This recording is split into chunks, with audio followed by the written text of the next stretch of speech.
26 जनवरी 1970 याद के यात्रा की संपूर्ण स्टेज। बाप दादा भी यहाँ बैठे हैं और आप भी बैठे हो, लेकिन बाप दादा और आप में क्या अंतर है? पहले भी साकार रूप में यहाँ बैठते थे, लेकिन अब जब बैठते हैं तो क्या फील होता है? जैसे साकार रूप में बाप के लिए समझते थे कि लोन ले आए हैं, वही समान अनुभव अब होता है। अभी जाते हैं मेहमान बनकर। यूं तो आप सभी भी अपने को मेहमान समझते हो, लेकिन आपके और बाप के समझने में फर्क है। मेहमान इसको कहा जाता है जो आता है और जाता है। अभी आते हैं फिर जाने लिए। वह था बुद्धि योग का अनुभव, यह है प्रैक्टिकल अनुभव। दूसरे शरीर में प्रवेश हो कैसे कर्तव्य करना होता है, यह अनुभव बाप के समान करना है। दिन प्रतिदिन तुम बच्चों की बहुत कुछ समान स्थिति होती जाएगी। आप लोग भी ऐसे अनुभव करेंगे, सचमुच जैसे लोन लिया हुआ है। कर्तव्य के लिए मेहमान हैं। जब तक अपने को मेहमान नहीं समझते हो, तब तक न्यारी अवस्था नहीं हो सकती है। जो ज्यादा न्यारी अवस्था में रहते हैं, उनकी स्थिति भी विशेषता क्या होती है? उनकी बोली से, उनकी चलन से उपराम स्थिति का औरों को अनुभव होगा। जितना ऊपर स्थिति जावे, उतना उपराम होते जावेंगे। शरीर में होते हुए भी इस उपराम अवस्था तक पहुंचना है। बिल्कुल देह और देही अलग महसूस हो, उसको कहा जाता है याद की यात्रा के संपूर्ण स्टेज व योग की प्रैक्टिकल सिद्धि। बात करते करते जैसे न्यारेपन खेचे, बात सुनते भी जैसे कि सुनते नहीं, ऐसी भासना औरों को भी आवे। ऐसी स्थिति के स्टेज को कर्मातीत अवस्था कहा जाता है। कर्मातीत अर्थात देह के बंधन से भी मुक्त। कर्म कर रहे हैं, लेकिन उनके कर्मों का खाता नहीं बनेगा। जैसे कि न्यारे रहेंगे, कोई अटैचमेंट नहीं होगी। कर्म करने वाला अलग और कर्म अलग है। ऐसे अनुभव दिन प्रतिदिन होते जाएंगे। इस अवस्था में जास्ती बुद्धि चलाने की भी आवश्यकता नहीं है। संकल्प उठा और जो होना है वही होगा। ऐसी स्थिति में सभी को आना होगा। मूल वतन जाने के पहले वाया सूक्ष्म वतन जावेंगे। वहां सभी को आकर मिलना है। फिर अपने घर चलकर फिर अपने राज्य में आ जावेंगे। जैसे साकार वतन में मेला हुआ, वैसे ही सूक्ष्म वतन में होगा। वह फरिश्तों का मेला नजदीक है। कहानियां बताते हैं ना, फरिश्ते आपस में मिलते थे, रूह रूह से बात करते थे। वही अनुभव करेंगे। तो जो कहानियां गाई हुई है, वो प्रैक्टिकल में अनुभव होगा। उसी मेले के दिनों का इंतजार है। अभी सर्विस के निमित्त है। सभी कुछ भूले हुए बैठे हैं। उस अव्यक्त स्थिति में मन और तन व्यक्त देश में है। ऐसे अनुभव होता है। अच्छा, अपने को कहाँ के निवासी समझते हो? परमधाम के निवासी समझते हो? यह कितना समय याद रहती है? यह एक ही बात याद रहे कि हम परमधाम निवासी आत्मा इस व्यक्त देश में ईश्वरीय कर्तव्य करने के निमित्त आए हुए हैं। मधुबन में आकर के विशेष कौन सा गुण लिया है? मधुबन का विशेष गुण है मधुरता। मधु अर्थात मधुरता, स्नेही। जितना स्नेही होंगे उतना बेहद का वैराग्य होगा। यह है मधुबन का अर्थ। अति स्नेही और इतना ही बेहद की वैराग्य वृत्ति। अगर मधुबन के विशेष गुण जीवन में धारण करके जाए तो सहज ही संपूर्ण बन सकते हैं। फिर जो रूहानी टीचर्स बनना चाहिए तो नंबर 1 की टीचर बन सकते हो, क्योंकि जैसी अपनी धारणा होगी वैसे औरों को अनुभव में ला सकेंगे। इन दोनों गुणों की अपने में धारणा करनी है। मधुबन की लकीर से बाहर निकले पहले अपने में पूरी रीति यह भर कर जाना। एक, स्नेह से। दूसरा, बेहद की वैराग्य वृत्ति से कोई भी परिस्थितियों को सहज ही सामना करेंगे।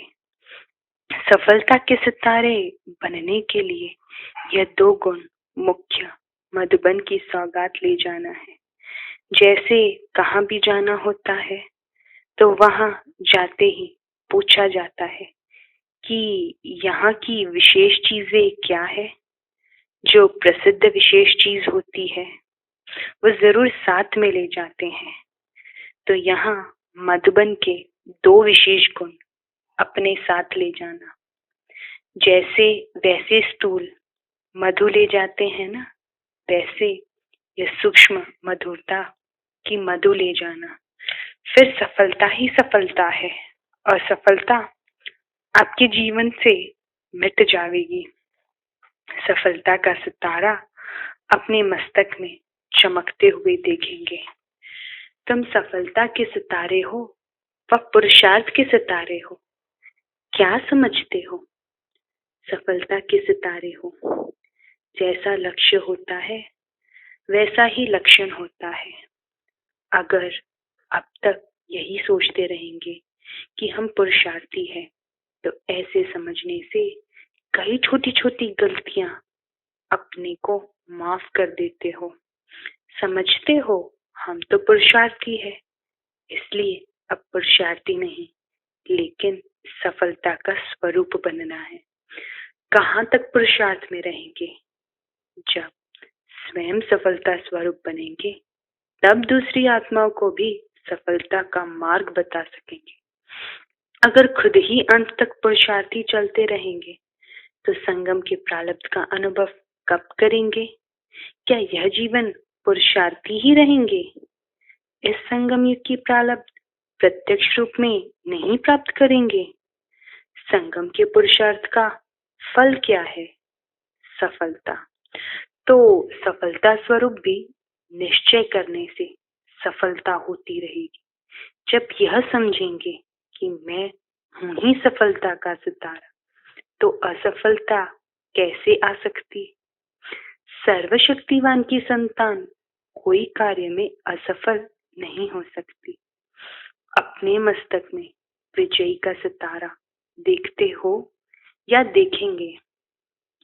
विजयी तो निश्चित है ही ना। विजयी अर्थात सफलता। अभी समय बदल रहा है। जब समय बदल गया तो अपने पुरुषार्थ को भी बदलेंगे ना। अब बाप ने सफलता का रूप दिखला दिया तो बच्चे भी रूप में व्यक्ति देह में होते सफलता का रूप नहीं दिखावेंगे। अपने को सदैव सफलता का मूर्त ही समझो।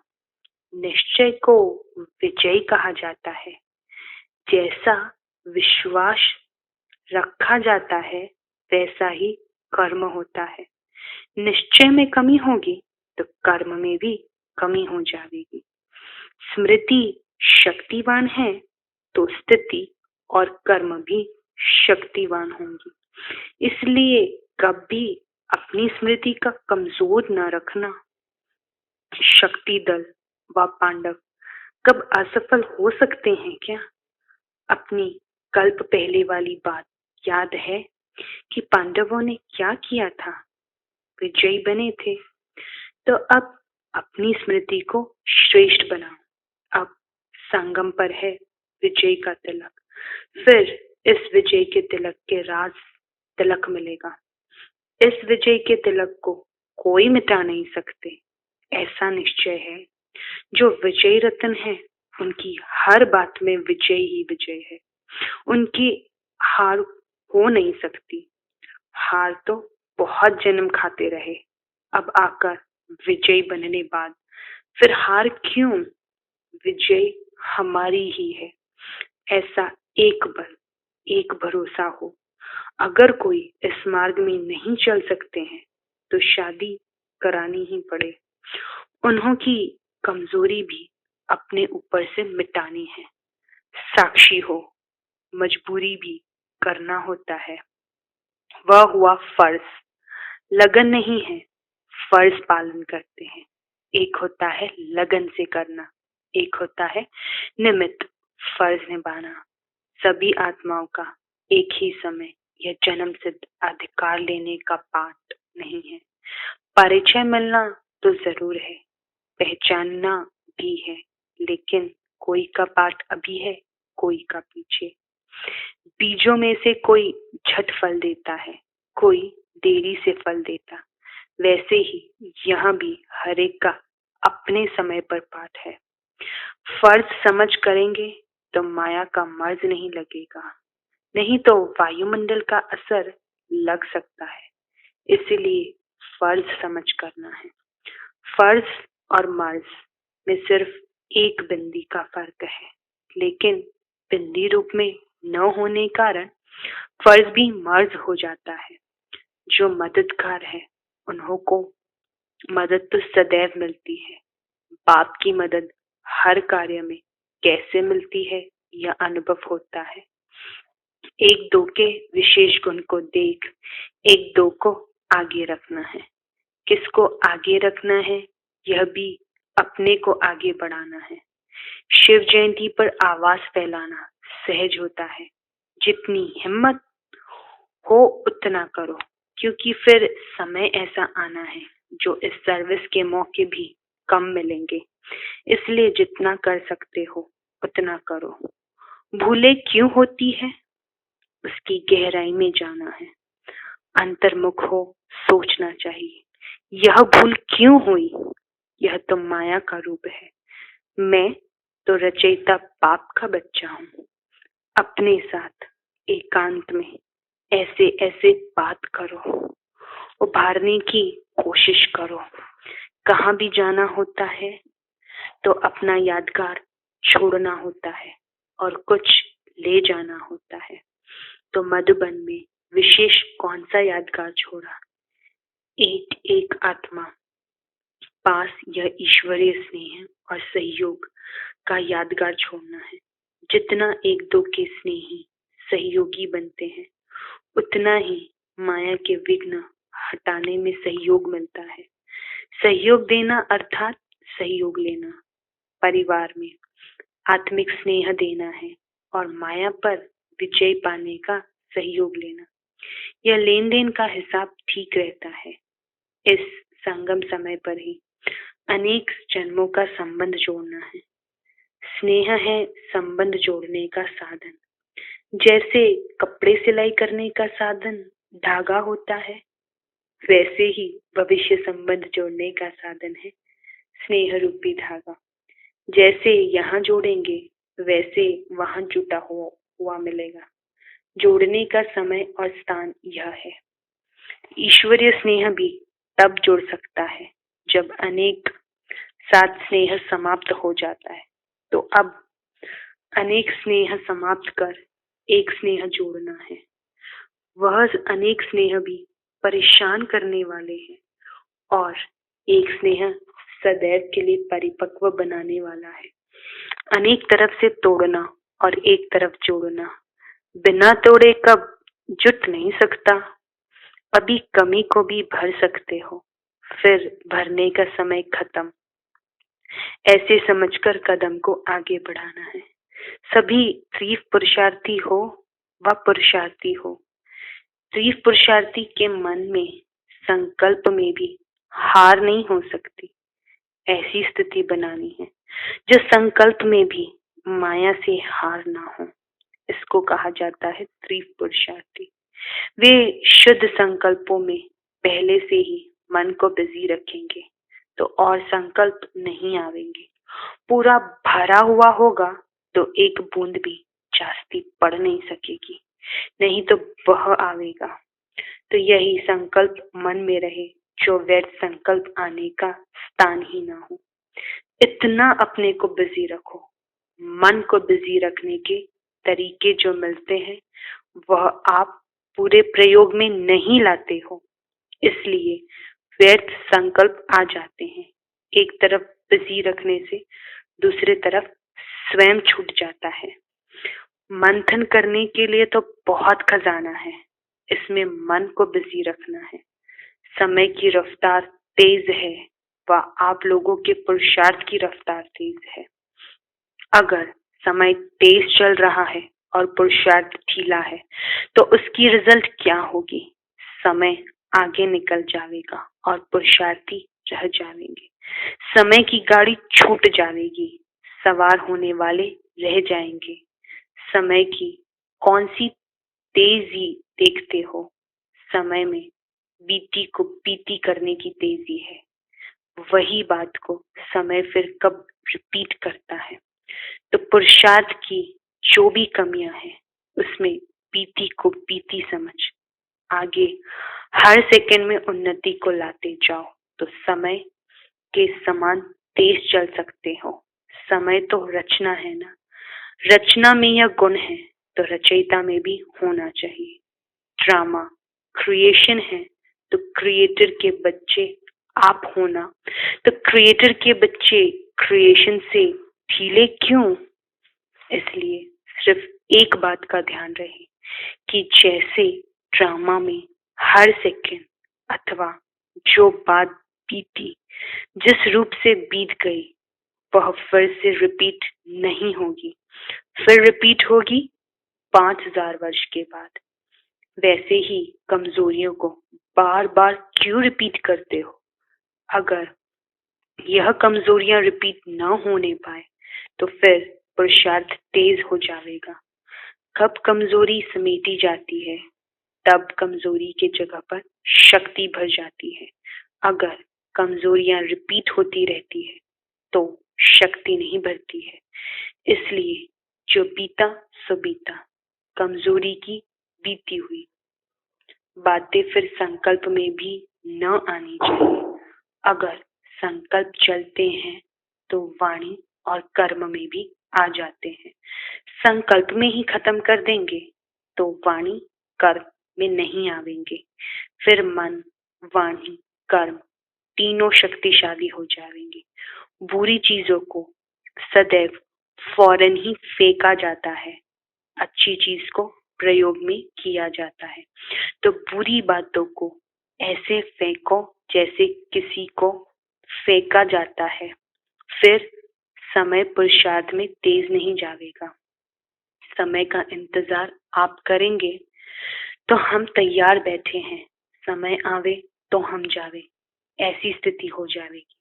अगर अपनी तैयारी नहीं होती है तो फिर सोचा जाता है कि समय थोड़ा हमारे लिए रुक जाए। पांधेली का योग तेज होता है क्योंकि जिस बात से कोई रोकते हैं तो बुद्धि जरूर उस तरफ लगी रहती है। घर बैठे भी चरित्रों का अनुभव कर सकते हो, लेकिन ऐसी लगन चाहिए। जब ऐसी लगन अवस्था हो जाएगी तो फिर बंधन कट जाएंगे। एक की याद ही अनेक बंधन को तोड़ने वाली है। एक को जोड़ना है, अनेक को तोड़ना है। एक बाप के सिवाय दूसरा ना कोई। जब ऐसी अवस्था हो जाएगी फिर यह बंधन आदि सब खत्म हो जाएंगे। जितना अटूट स्नेह होगा उतना ही अटूट सहयोग मिलेगा। सहयोग नहीं मिलता उसका कारण स्नेह में कमी। अटूट स्नेह रख करके अटूट सहयोग को प्राप्त करना है। कल्प पहले का अधिकार फिर से अपना लेने लिए पहुंच गए हो, ऐसे समझते हो। वह स्मृति आती है कि हम ही कल्प पहले थे, अब भी, फिर भी हम करके हर एक निमित्त बनेंगे। जिसको यह नशा रहता है उनके चेहरे में खुशी और ज्योति रूप देखने में आता है। उनके चेहरे में अलौकिक अव्यक्ति चमक रहती है। उनके नयनों से, मुख से सदैव खुशी ही खुशी देखेंगे। देखने वाला भी अपना दुख भूल जाए। जब कोई दुखी आत्मा होती है तो अपने को खुशी में लाने लिए खुशी के साधन बनाती है ना। तो दर्पण में चेहरे देखने में आए, तुम्हारे चेहरे से सर्विस हो, न बोलते हुए आपका मुख सर्विस करे। आजकल दुनिया में अपने चेहरे को ही श्रृंगारते हैं ना, तो आप सभी आत्माओं का भी ऐसा श्रृंगारा हुआ मुंह देखने में आए। सर्वशक्तिवान बाप के बच्चे हैं, फिर शक्ति न आए यह कैसे हो सकता है? जरूर बुद्धि की तार में कमी है। तार को जोड़ने के लिए जो युक्तियां मिलती है उसको अभ्यास में लाओ। तोड़ने बगैर फिर जोड़ लेते हैं तो पूरा फिर जुटता नहीं। थोड़े समय के लिए जुटता फिर टूट जाता। इसलिए अनेक तरफ से तोड़कर एक तरफ जोड़ना है।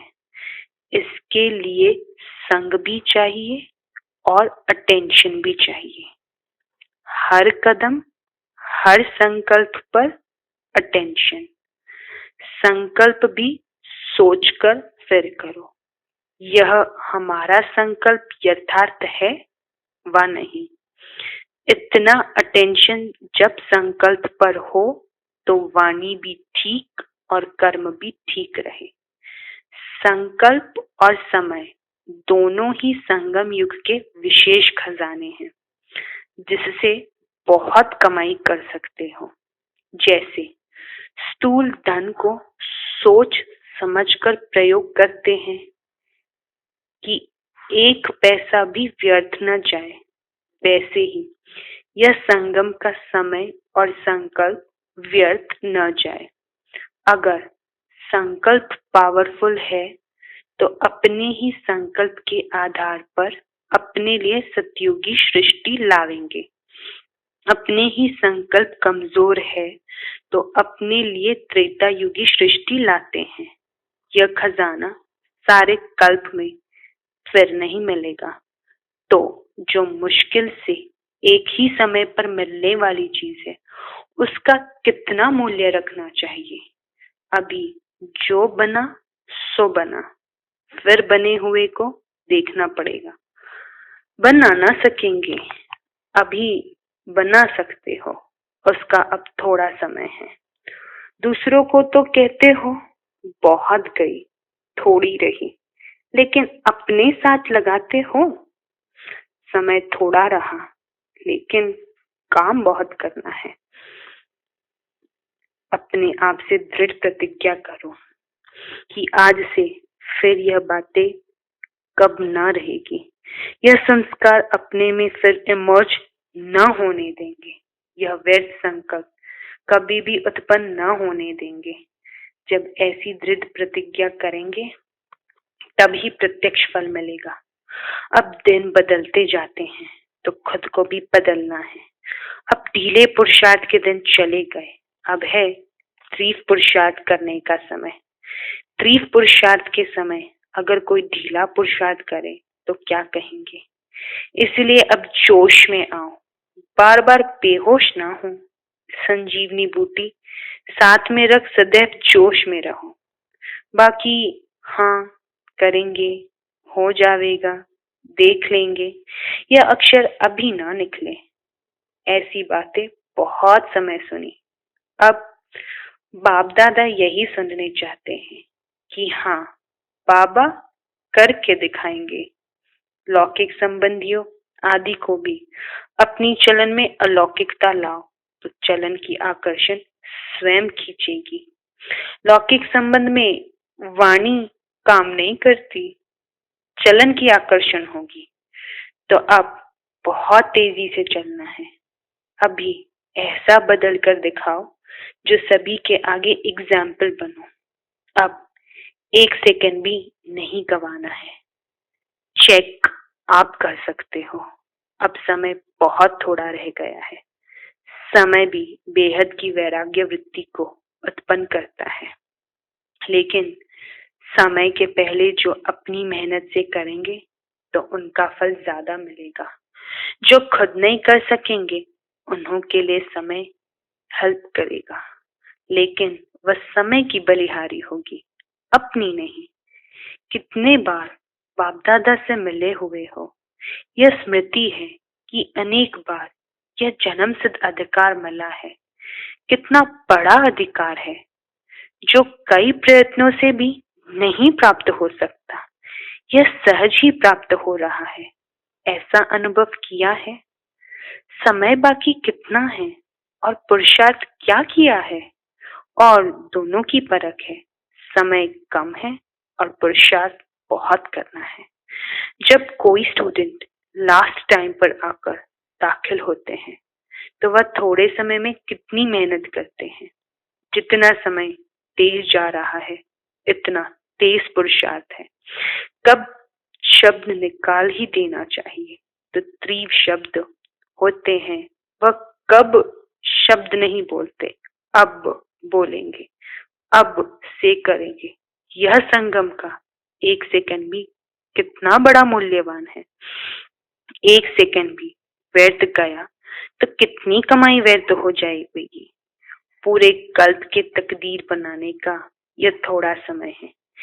1 सेकंड पद्मों की कमाई करने वाला भी, और 1 सेकंड पद्मों की कमाई कमाता भी है। ऐसे समय को परख करके फिर पाँव को तेज करो। समस्याएं तो बनती रहेगी। स्थिति इतनी पावरफुल हो जो परिस्थितियां स्थिति में बदल जाए। परिस्थिति के आधार पर स्थिति ना हो, स्थिति परिस्थिति को बदल सकती है। क्योंकि सर्वशक्तिवान के संतान हो तो क्या ईश्वरीय शक्ति परिस्थिति को नहीं बदल सकती? रचयिता के बच्चे रचना को नहीं बदल सकते। रचना पावरफुल होती है, वह रचयिता। रचयिता के बच्चे रचना के अधीन कैसे होंगे? अधिकार रखना है, न कि अधीन होना है। जितना अधिकार रखेंगे उतना परिस्थितियां भी बदल जाएगी। अगर उनके पीछे पड़ते रहेंगे तो और ही सामना करेंगे। परिस्थितियों के पीछे पड़ना ऐसा है जैसे कोई अपनी परछाई को पकड़ने से वह हाथ आती है और ही आगे बढ़ती है तो उसको छोड़ दो। वायुमंडल को बदलना यह तो बहुत सहज है। इतनी छोटी सी अगरबत्ती, खुशबुएं की चीजें भी वायुमंडल को बदल सकती है। तो ज्ञान की शक्ति से वायुमंडल को नहीं बदल सकते। यह ध्यान रखना है। वायुमंडल को सदैव शुद्ध रखना है। लोग कुछ क्या भी बोले, जिस बात में अपनी लगन नहीं होती है तो वह बात सुनते हुए भी जैसे नहीं सुनते। तन बल वहां हो लेकिन मन नहीं। ऐसे तो कई बार होता है। मन कोई और तरफ होता है और वहां बैठे भी जैसे नहीं बैठते हैं। तन के साथ देना पड़ता है लेकिन मन से नहीं। उनके लिए सिर्फ अटेंशन देना है। जब तक हिम्मत न रख, पांव न रखा है तो ऊंची मंजिल लगेगी। अगर पांव रखेंगे तो फिर लिफ्ट की तरफ झट पहुंच जाएंगे। हिम्मत रखो तो चढ़ाई भी लिफ्ट बन जाएगी। तो हिम्मत का पांव रखो, कर सकते हैं। सिर्फ लोक लाज का त्याग और हिम्मत की धारणा चाहिए। एक दो का सहयोग भी बड़ी लिफ्ट है। परिस्थितियां तो आवेगी लेकिन अपनी स्थिति पावरफुल चाहिए। फिर जैसा समय वैसा तरीका भी टच होगा। अगर समय प्रमाण युक्ति ना होती है तो समझना चाहिए योग बल नहीं है। योग युक्त है तो मदद भी जरूर मिलती है। जो यथार्थ पुरुषार्थी है उनके पुरुषार्थ में इतनी पावर रहती है, ज्यादा सोचना भी ना चाहिए। अनेक तरफ लगाव है, फिर माया की अग्नि भी लग जाती है, परंतु लगाव नहीं होना चाहिए। फर्ज तो निभाना है, लेकिन उसमें लगाव ना हो। ऐसे समझो कि मजबूरी से फर्ज पालना करना है और ऐसे पावरफुल रहना है जो औरों के आगे एग्जाम्पल हो। जो एग्जाम्पल बनते हैं वह एग्जामिन से पास होते हैं।